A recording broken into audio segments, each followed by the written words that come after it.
میں نے دیکھا کہ وہ بڑی حسین لڑکی ہے، غزالی آنکھیں، لمبے لمبے بال، بھرے بھرے سرخ ہونٹ، چھوٹے چھوٹے ہموار خوش نما دانت، مخملی جلد، تانبے جیسا رنگ اور سڈول گوری گوری کلائیوں میں پہاڑی وضع کے خوبصورت طلائی کنگن۔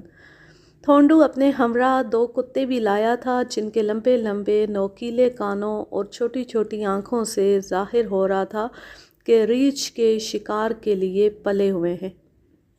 کہنے لگا، یہ تعاقب کرنے میں ہوا سے باتیں کرنے لگتے ہیں، بتائیے اب آپ برفانی چیتے کا شکار کب شروع کر رہے ہیں؟ اس کا نام برفانی چیتا اس لیے پڑا تھا کہ وہ بالکل سفید تھا۔ میں نے کہا، ایک بکرا بھی تو لاؤ، اسے بلانے کے لیے ایک بکرا بھی تو باندھنا پڑے گا۔ اس نے ٹارلی کی طرف اشارہ کرتے ہوئے کہا، یہ کہتی ہے چیتا انسان کی بو پر آتا ہے، میں جنگل میں کھڑی ہو جاؤں گی۔ کیا یہ اپنے آپ کو چیتے کو کھلانا چاہتی ہے؟ تھونڈو نے سر ہلایا، جی ہاں، چیتا شکار آدھا کھا کر چھوڑ جاتا ہے، باقی پھر کھانے آتا ہے، مگر اس مرتبہ شاید نہ آئے۔ بکریوں نے شور مچا کر گاؤں والوں کو بلا لیا تھا، البتہ ٹارلی جنگل میں کھڑی ہوگی تو وہ اس کی بو پر ضرور آئے گا۔ یہ چیتے کو مروانے کے لیے اپنی جان قربان کرنے کو تیار ہے۔ ٹارلی سینہ تان کر بولی، ہاں، میں جان دینے کو تیار ہوں۔ میں نے اس کی طرف احترام کی نظروں سے دیکھتے ہوئے کہا، تم بڑی بہادر لڑکی ہو، لیکن تمہاری جان کی ضرورت نہیں پڑے گی، ہم چیتے کو اس کے بغیر ہی مار ڈالیں گے۔ مگر ٹارلی نہ مانی۔ تھونڈو نے سمجھایا، بڑی بوڑھی عورتوں نے ڈرایا، مگر وہ اپنی بات پر اڑی رہی اور جب زیادہ کہا گیا تو پلک جھپکتے میں نہ جانے کہاں سے ایک خنجر نکال لیا اور انگاروں کی طرح دہکتی ہوئی آنکھوں سے ہمیں گھور کر بولی، میں اس سے چیتے کو ماروں گی۔ بہرحال سمجھانے بجھانے اور ڈرانے دھمکانے سے وہ چلی گئی، مگر جس طرح لال لال دیدوں سے گھورتی ہوئی گئی، اس سے میں نے سمجھ لیا کہ یہ ضدی لڑکی ماننے والی نہیں۔ شام ہونے سے تھوڑی دیر پہلے ہم اس مقام کی طرف روانہ ہو گئے جہاں ٹارلی کی بہن ہلاک ہوئی تھی۔ معلوم ہوا تھا چیتا جھٹپٹے کے وقت حملہ کرتا ہے۔ ہم سورج چھپنے سے پہلے ناکہ بندی کر لینا چاہتے تھے۔ وہاں پہنچ کر میں نے فارسٹر کو کتوں سمیت وادی میں بھیج دیا تاکہ چیتے کو مغالطہ دیا جا سکے، اور ایک بکرے پر مقتول لڑکی کا خون مل کر اسے ایک درخت سے باندھ دیا۔ ڈیمنگ شمال کی جانب 100 گز دور ایک غار کے منہ پر جا بیٹھا اور میں جنوب کی طرف ایک چٹان کی اوٹ میں چھپ کر کھڑا ہو گیا۔ وہ ڈھلوان چٹان جس سے ہمارے اندازے کے مطابق چیتے کو حملہ کرنا تھا، میرے دائیں ہاتھ پر تھی۔ میں نے اور ڈیمنگ نے درمیانی علاقے کو ضبط پر لے لیا تھا۔ بکروں نے ڈر کر بھیں بھیں شروع کر دی تھی، باڑے کی بکریاں ممیا رہی تھیں، دور سے فارسٹر کے کتوں کے بھونکنے کی آوازیں بھی آ رہی تھیں۔ میں دھڑکتے ہوئے دل کے ساتھ چیتے کی تاک لگائے بیٹھا تھا۔ سورج چھپ چکا تھا، لمبی لمبی گھاس ہوا نہ ہونے کی وجہ سے ساکت کھڑی تھی۔ میری نظریں دائیں جانب کی چٹان پر جمی ہوئی تھیں۔ انگ تھونڈو نے بتایا کہ چیتے کا رنگ بے داغ سفید ہے اور وہ چھلانگ مار کر شکار پر جھپٹنے سے پہلے بہت ہی آہستہ آہستہ قدم اٹھاتا ہے۔ میری آنکھیں کسی آہستہ آہستہ ہلنے والے دھبے کی تلاش میں تھیں۔ دفتن گھاس ہلی۔ میں نے فوراً رائفل سنبھال لی۔ پہلے تو یہی گمان گزرا کہ گاؤں کا کوئی آدمی ہے، مگر پھر یاد آ گیا کہ گاؤں کے سب مردوں اور عورتوں کو تھونڈو نے ادھر آنے سے منع کر دیا ہے۔ مجھے یقین ہو گیا کہ جس کے حرکت کرنے سے گھاس ہلی ہے وہ چیتا ہی ہے۔ چند منٹ میں ایک پستہ ٹیکرے کی شکل جو چٹان کے اس طرف تھا یکا یک بدل گئی، اس پر ایک کوہان سا بن گیا، حالانکہ پہلے نہیں تھا۔ رائفل پر میری گرفت سخت ہو گئی۔ ادھر کوہان نے حرکت کی، اتنی آہستہ کہ بمشکل نظر آئی۔ ادھر میں نے رائفل کندھے پر رکھ لی۔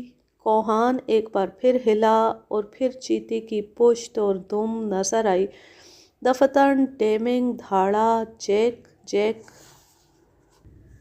اور پھر بہت سی دھاڑیں ایک دوسرے میں اس طرح گڑمڑ ہو گئیں کہ میری کچھ سمجھ میں نہ آیا کیا ہو رہا ہے یا کیا کہا جا رہا ہے۔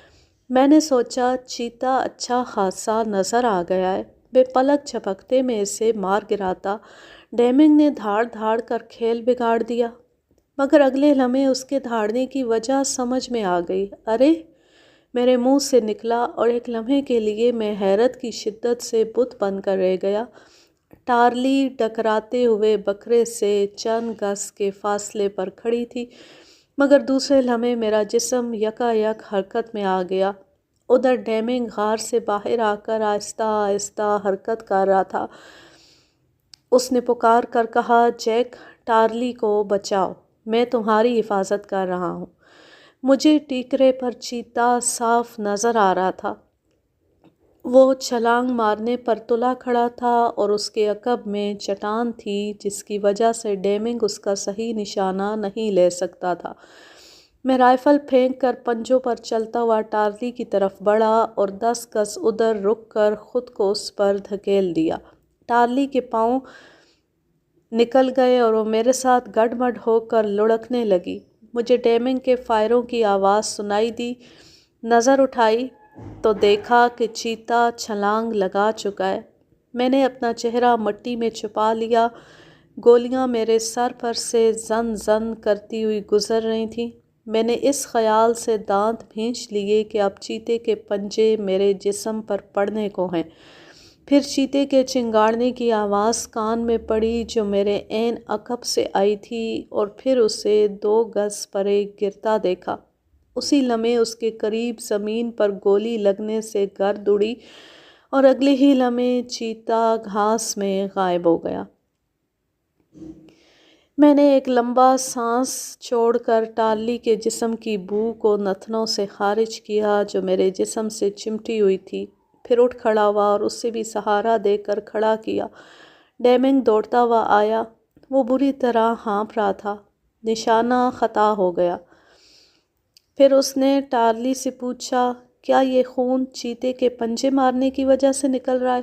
اس کی نظریں ٹارلی کے بازوؤں پر تھیں جو خون سے چپچپا رہے تھے۔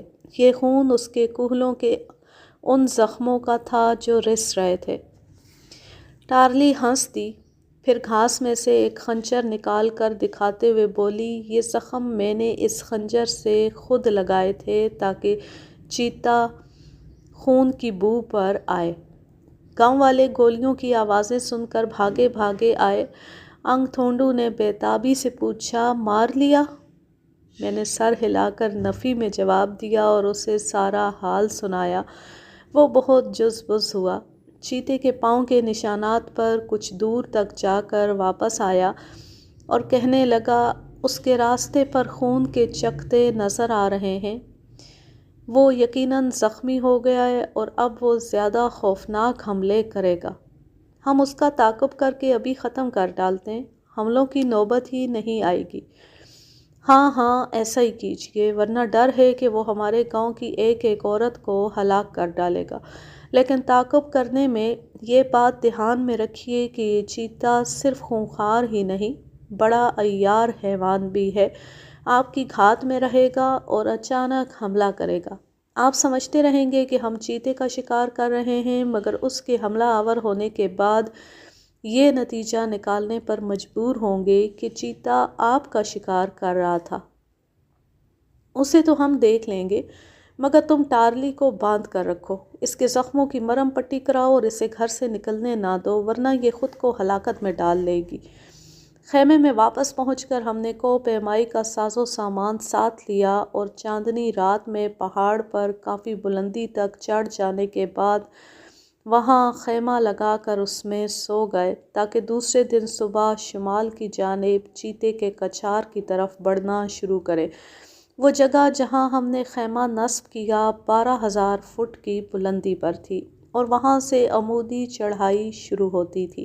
ہم نے باقی سامان خیمے میں چھوڑ کر صرف نائلون کی رسی، سلاخیں، میخیں، برف کاٹنے کی آری اور کیلوں دار جوتے ساتھ لیے تاکہ زیادہ بوجھ نہ ہو۔ اس کے بعد خدا کا نام لے کر چڑھائی شروع کر دی۔ 500 فٹ آگے جا کر معلوم ہوا کہ برف ہی برف ہے۔ ہم نے کیلوں دار جوتے پہن لیے۔ 10 بجے تک ہم 13,000 فٹ کی بلندی تک پہنچ گئے۔ یہاں ایک پھسلنی پہاڑی کی چوٹی کے تلے پلیٹ فارم جیسی ایک ہموار سطح تھی جو ایک نشیب کے گردا گرد چلی گئی تھی۔ ہم تینوں نے اپنی اپنی کمر کے گرد رسی اس طرح باندھی کہ ایک دوسرے سے بندھ گئے اور اس پھسلنی پہاڑی پر چڑھنا شروع کر دیا۔ فارسٹر آگے تھا۔ وہ آری سے برف کی دبیس تہ کو کاٹ کر اس میں موکھا کرتا اور میخ ٹھونکتا جاتا تھا۔ ہم ان میخوں پر پاؤں رکھ رکھ کر چڑھتے جاتے تھے۔ دفتن ایک منظر ایسا دکھائی دیا کہ ہم تینوں چڑھائی کو روک کر پہاڑوں کو حیرت سے تکنے لگے۔ پہاڑ میں سیڑھیاں بنی ہوئی تھیں۔ میں نے رسی میں لٹکے لٹکے پلٹ کر دیکھا۔ ہمارے عین نیچے رادھا پت کی بستی تھی اور بستی اور پہاڑی پر مشتمل منظر میں یہ چٹانی سیڑھیاں ایسی نظر آ رہی تھیں جیسے انہیں کسی دیو نے اس غرض سے تراشا ہے کہ چند قدم لے کر آنن فانن بستی میں اتر سکے۔ میرے ذہن میں ایک خیال پیدا ہوا۔ چیتا ان سیڑھیوں سے منٹوں کے اندر اندر بستی میں اتر کر کسی نہ کسی عورت پر حملہ کر دیتا ہے۔ اس کے لیے چند چھلانگوں میں ساری سیڑھیاں طے کر لینا بالکل آسان ہے۔ اس سے گاؤں کے لوگ یہ سمجھنے لگے ہیں کہ حملہ آور چیتا نہیں، کوئی بلا ہے جو چیتے کے روپ میں نازل ہوتی ہے۔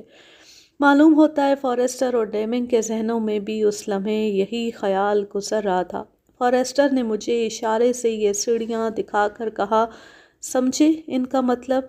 ڈیمنگ میرے کچھ کہنے سے پہلے ہی بول اٹھا، انگ تھونڈو کی دوسری بات بھی درست معلوم ہوتی ہے۔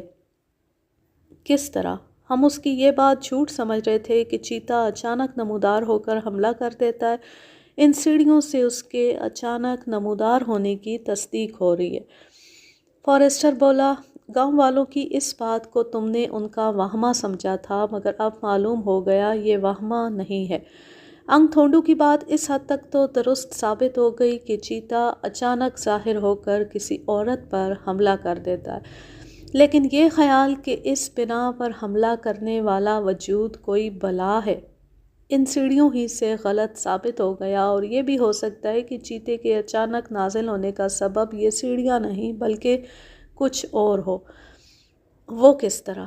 اس طرح کہ اب تک کسی نے چیتے کو ان سیڑھیوں سے بستی پر اترتے اپنی آنکھوں سے نہیں دیکھا، کیونکہ اگر دیکھا ہوتا تو اسے بلا نہ سمجھا جاتا۔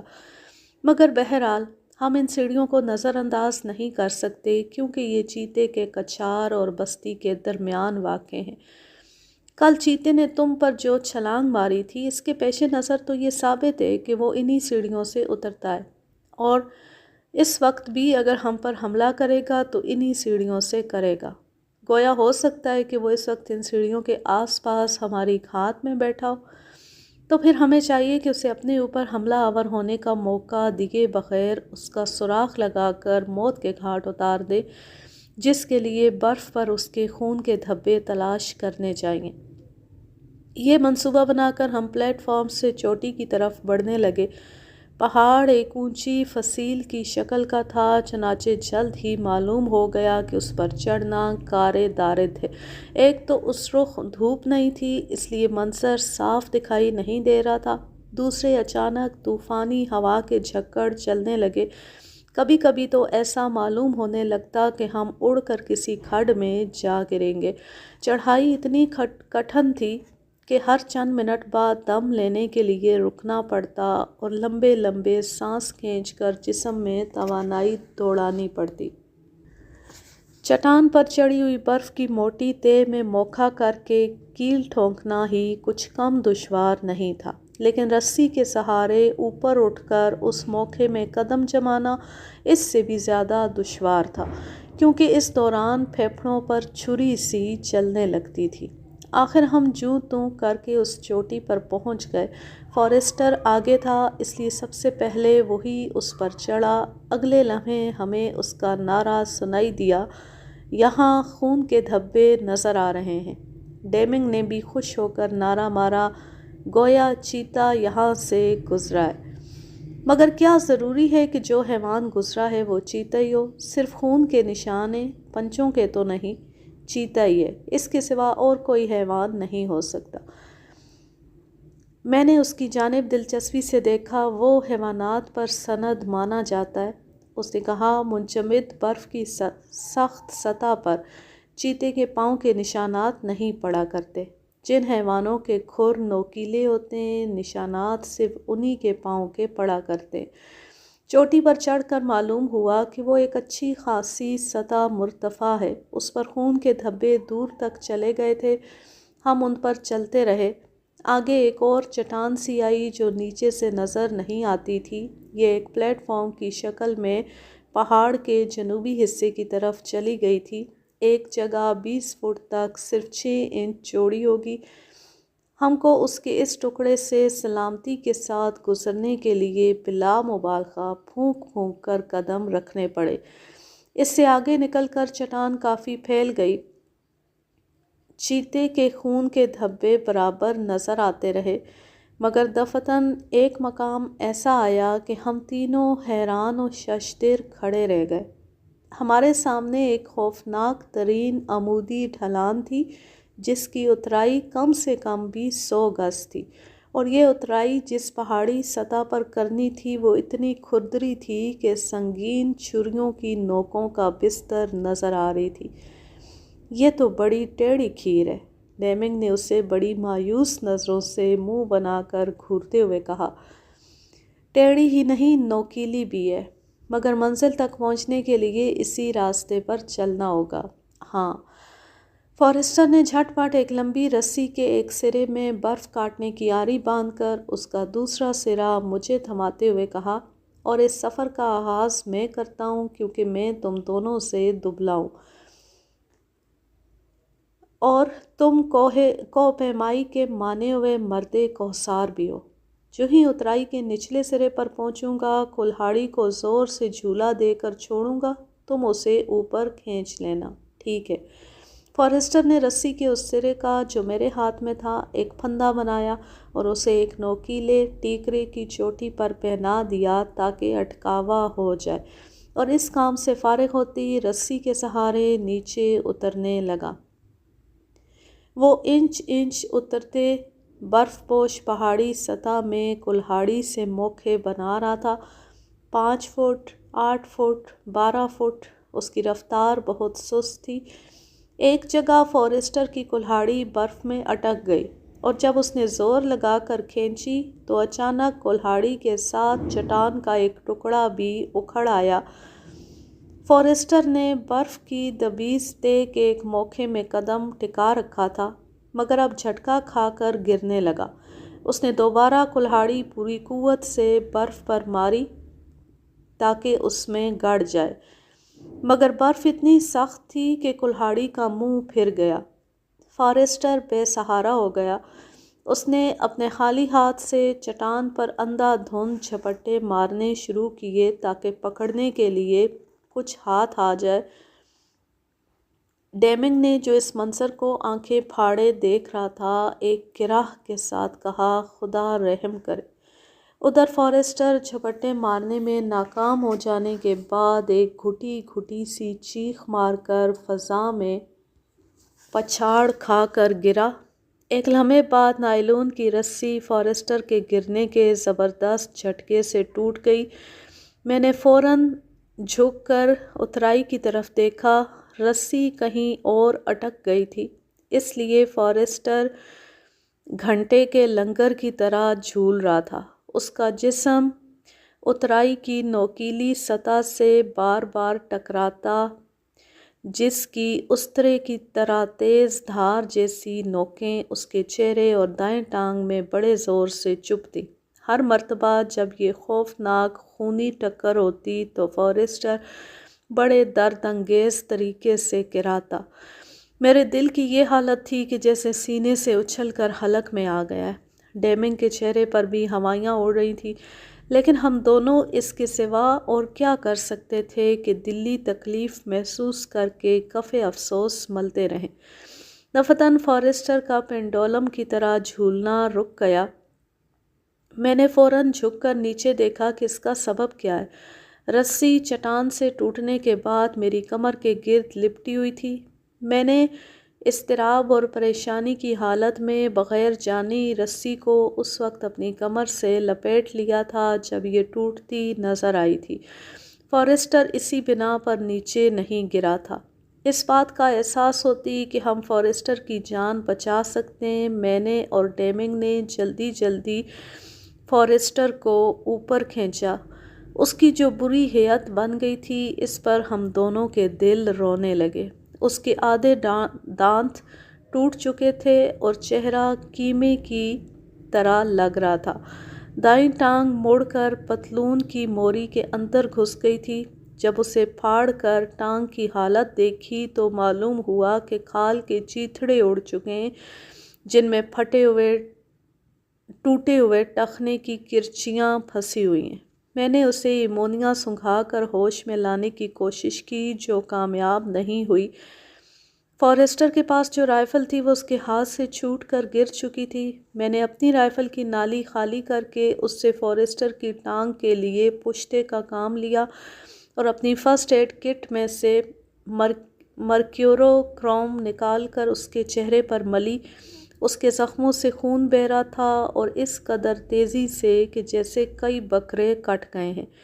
ڈیمنگ نے تقریباً رونے والے لہجے میں کہا، اسے جلد از جلد خیمے میں پہنچانا چاہیے۔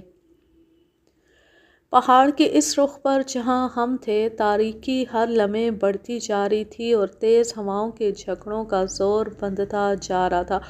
میں نے ڈیمنگ کے اندازے کی تائید کرتے ہوئے فارسٹر کو جلد از جلد خیمے میں پہنچانے کے لیے وہ تدبیریں شروع کیں جو شکاری ایسے موقعوں پر کیا کرتے ہیں تاکہ اس کا صحیح علاج معالجہ ہو سکے، ورنہ اندیشہ تھا کہ وہ چل بسے گا۔ میں نے اس کے کندھوں میں رسی باندھی جس کے دوسرے سرے کو اپنی کمر کے گرد لپیٹا۔ مقصد یہ تھا کہ اسے آہستہ آہستہ نیچے لٹکایا جائے۔ ڈیمنگ جہاں تک اتر سکا وہاں تک پہنچ کر اس نے برفانی تہہ میں موقع بنائے تاکہ اترنے میں آسانی ہو، پھر اوپر آ گیا تاکہ فارسٹر کو لٹکانے میں مجھے جو بوجھ سہارنا پڑے گا اس میں حصہ بٹائے۔ پھر ہم نے فارسٹر کے بے ہوش زخمی جسم کو آہستہ آہستہ اور رسی کو تھوڑی تھوڑی ڈھیل دے کر نیچے لٹکانا شروع کیا۔ میں چٹان پر تھا، مجھ سے کئی گز نیچے ڈیمنگ ایک ٹیکرے پر دونوں ہاتھوں میں رسی پکڑے کھڑا تھا۔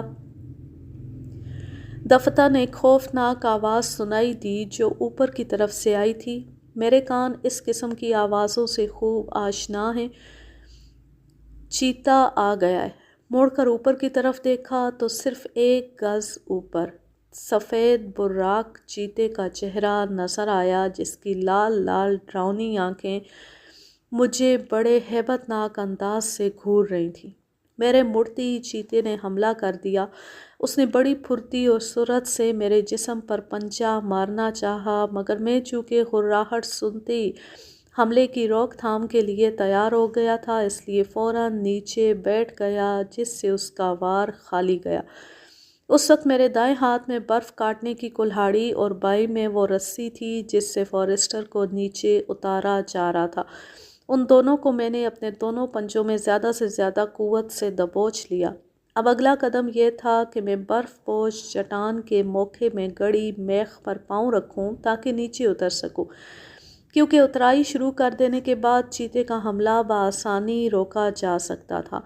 میں نے پاؤں کے نیچے سے میخ ٹٹولی مگر جس کلہاڑی کے ہتھے کو میں نے اپنے بائیں پنجے میں دبوچ رکھا تھا اس کا پھل برف کے اندر گڑا ہوا تھا۔ اگر میں بعجلت نیچے اترتا تو یہ کلہاڑی وہیں چھوڑنی پڑتی، لیکن اسے برف میں گڑا ہوا چھوڑ آنے کی صورت میں بے ہتھیار رہ جاتا جس سے میری موت یقینی ہوتی۔ چیتا مجھ سے صرف گز بھر کے فاصلے پر تھا اور حملہ شروع کر چکا تھا جبکہ میرے دونوں ہاتھ بھرے ہوئے تھے اور میں کندھے پر لٹکی ہوئی رائفل بھی استعمال نہ کر سکتا تھا۔